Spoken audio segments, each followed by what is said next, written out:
चोग चिड़िया को ढिड भर ते जित किर मिले, रिज्क पिद्दी दा जित किर न कोई खसे, नांग लाली दे बचड़ियां को खा न सके, सोहना दिर खान पक्षी न भुख तू मरे, कोई गेरियां दे घर ते न कब्जा करे, बाज जिथा ममोले नचा न सके, कोई भी मुर्दार बुलबिल रुवा न सके, जिथा हेड़ियां को भी कोई डरा न सके, कोई कोयल दी छिरकी पटा न सके, तोते बोलन तक कोई सज़ा न मिले, तोते बोलन तक कोई सज़ा न मिले, कोई रहा बाज कहीं को रहा न सके, कहीं दी मड्डी कोई लुढ़ पचा न सके, हा तिड्यां को भी कोई रंजा न सके, हा तिड्यां को भी कोई रंजा न सके, कहीं दा तरका बिया कोई हंडा न सके, कोई कमीना तराकड़ मचा न सके, मेरी रोही को करबल बना न सके, कोई भी डाठा कोई भी डठप न करे, कोई भी डाठा कोई भी डठप न करे, सारी दुनिया दे मालिक का सुन इल्तजा, अपनी दुनिया दे विच साडे जींदा कोई एजी वस्ती वसा, ए खुदा ए खुदा। औज़ु बिल्लाहि मिनश शैतानिर रजीम, बिस्मिल्लाहिर रहमानिर रहीम, नहमदुहु व नुसल्ली अला रसूलिहिल करीम। मैं हूँ मोहम्मद सलीम ख़ान न्याज़ी, अपने यूट्यूब चैनल भोले बादशाह के साथ। आज मैं बात करूँगा अपने वसेब, बल्कि पूरा मुल्क ही जहाँ जहाँ जिस जिस इलाके में गरीब लावारिस और गुंगे बाते लोगों के साथ किसी भी मामले में ज़्यादती हो रही है, वो हमारा वसेब है। नौकरियों और वसाइल के वंड की बात करूँगा, जिसमें ख़ास तौर पर सराइकी वसेब के साथ, हमारे वसेब के साथ बहुत ही ज़्यादा वांझ डढ़प और तासुब बरता जाता है। यानी आप तसव्वुर करें कि लाहौर जैसे शहर में जहाँ पर लोग एहतजाज करते थे कि ये मेट्रो ट्रेन क्यों चलाई जा रही है, और मेट्रो ट्रेन भी वो जिसके लिए रोज़ाना करोड़ों रुपए की सब्सिडी देनी पड़ती है गवर्नमेंट को, यानी कि बोझ है वो इस कौम पर, गरीब कौम पर, इस गरीब मुल्क पर। वो मदारी टाइप हुक्मरानों ने मेट्रो ट्रेन तो बना दी, लेकिन हमारे सराइकी वसेब में ऐसे ऐसे इलाके मौजूद हैं जहाँ सहूलियात ज़िंदगी ना पैद हैं ना होने के बराबर हैं, वहाँ पर वो पैसा लगाना गवारा नहीं किया।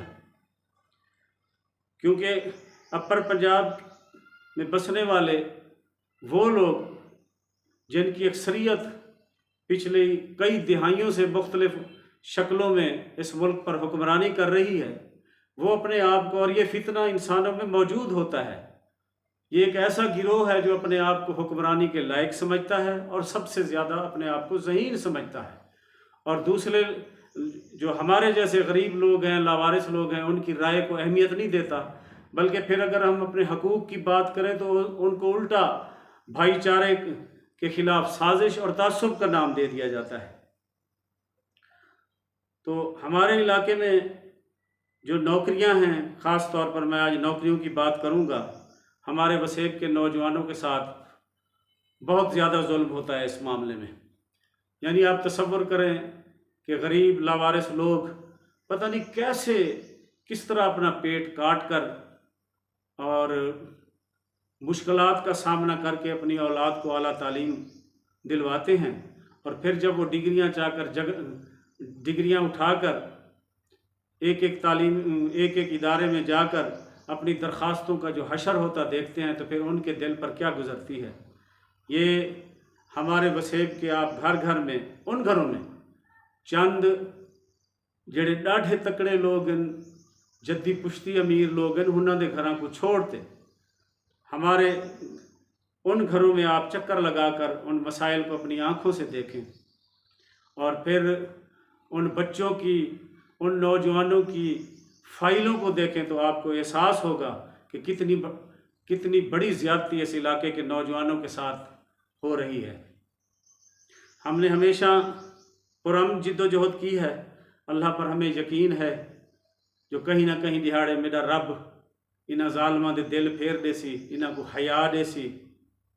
वो आते तो हैं जो भी है तो मुश्किल, लेकिन लगे तो वधे हैं। तो मेरे इलाके के जो नौजवान हैं बहुत परेशान हैं। यानी आप दफातर में चले जाएं तो आपको ऐसे ऐसे नौजवान, ऐसे ऐसे मुलाजिम मिलेंगे जो बहुत बड़े घरानों से ताल्लुक़ रखते हैं और उनको नौकरियों की ज़रूरत भी नहीं है, लेकिन उनके नंबरों में हेर फेर करके उनके बड़े ताल्लुकात का इस्तेमाल करके और बाहर शोर मचाया जाता है कि बड़ा ज़हीन बच्चा है जी।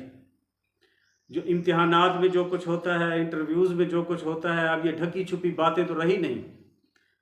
तो ये जो बहुत ताकतवर लोग हैं, ऐसे लोग जिनकी नस्लें बैठ कर खाएँ और वो कुछ ना करें तो फिर भी उनको कोई किसी मसाइल का सामना, किसी मुश्किलात का सामना नहीं करना पड़ेगा, वो लोग भी अपने बच्चों को, अपने अजीज़ों को ताकतवर नौकरियों पर, बड़ी बड़ी नौकरियों पर अपने असर व रसूख से तैनात करवा के हक मारते हैं उन लोगों का जो इन नौकरियों के हकदार भी हैं और जो मसाइल का शिकार भी हैं। तो इस सिलसिले में मैं एक छोटी सी मिसाल आपको दूंगा। लंबी चौड़ी बातें वीडियोज़ में नहीं की जा सकती, मुख्तसर सी बात करनी होती है जिससे देखने वाले को, सुनने वाले को समझ आ जाए और बात उन लोगों तक पहुंच जाए जो बाख्तियार हैं। शायद उन्हां विचों कहीं को अल्लाह सोना उन्हां दे दिल च रहम चा पावे तो ई पासे तवज्जो चा देवें। तो ये 1980 से 90 के दरमियान की बात है। 80 की दहाई का आखिर था। यहाँ मलिक ज़ियाउद्दीन फ़िरोज़ साहब DSP लगे हुए थे, रहीम यार खां के रहने वाले थे। तो एक गाल बई भी करा चा जो मां नहीं जमना वो जो DSP। अल्लाह सोने दियां रामता होने से अल्लाह सोना बख्शिश फरमाविस, दर्जात वधाविस। क्या ही प्यारा अफसर हा वो। मलिक ज़ियाउद्दीन फ़िरोज़ साहब यहाँ DSP हुआ करते थे। उन दिनों सराइकी कौमी मूवमेंट का परचम उठा के मैं दूसरे, चौथे, 8वें किसी न किसी मसले में को लेकर अपना एहतजाज किया करता था। तो उन्हीं दिनों भावलपुर ज़िले में सिपाहियों की भर्तियां हो रही थी और उन दिनों में जो ज़िले के और डिवीज़न के बड़े अफसर, बाख्तियार अफसर हुआ करते थे, उनको ये अख्तियार हासिल होता था कि वो अपनी मर्ज़ी से जिसको चाहे भर्ती कर लें। अब तो फिर भी कुछ ना कुछ अच्छाई हो गई है कि इश्तिहारात आते हैं अखबारात में बाकायदा, फिर दरख्वास्तें ली जाती हैं, फिर मेरिट लिस्ट बनाई जाती है, फिर कुछ ना कुछ इसमें अच्छाई है।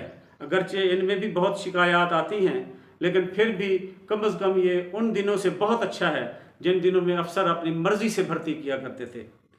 यानी अगर मैं भूल नहीं रहा और गलत नहीं कह रहा तो सब इंस्पेक्टर तक, ASI तक भी ज़िले के और डिवीज़न के अफसर की मर्ज़ी हुआ करती थी, वो जिसको चाहे जब भर्ती कर ले।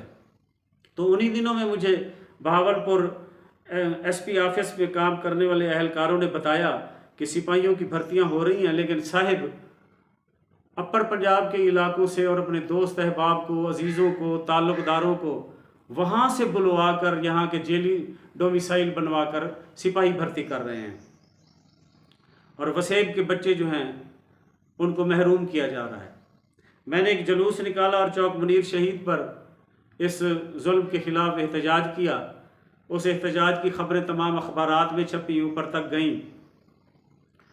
तो उसी एहतजाज के चंद दिनों के बाद जब मैं अदालत में से गुज़रा तो मलिक ज़ियाउद्दीन फ़िरोज़ साहब DSP साहब उस वक्त दफ्तर में आए बैठे थे। तो उस वक्त ये जो मकामी दफ्तर है DSP का, इसके सामने ये दीवार और गेट नहीं हुआ करता था और AC भी नहीं हुआ करता था कमरे में। यानी अब तो AC होता है, इसलिए दरवाज़े खिड़कियां बंद करके अंदर अफसर बैठे होते हैं। उस वक्त AC नहीं होता था और खिड़कियां खुली होती थी ताकि ताज़ा हवा दफ्तर में जाए। तो मलिक साहब की निगाह, मैं वहाँ से जब गुज़रा तो मुझ पर पड़ गई। उन्होंने अपने अर्दली को मेरे पीछे भेजा कि सलीम नियाज़ी को बुला कर लाओ। मैं फिर उनसे मिलने गया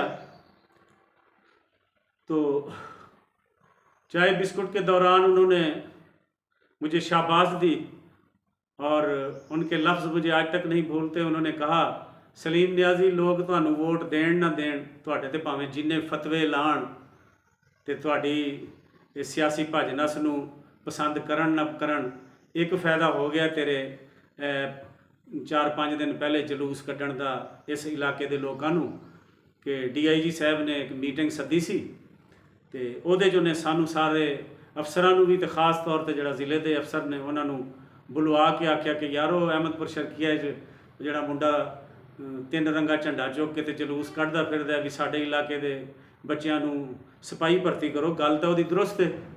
ਤੁਸੀਂ ਇੱਥੋਂ ਦੇ ਮੁੰਡੇ ਭਰਤੀ ਕਰੋ ਸਿਪਾਹੀ।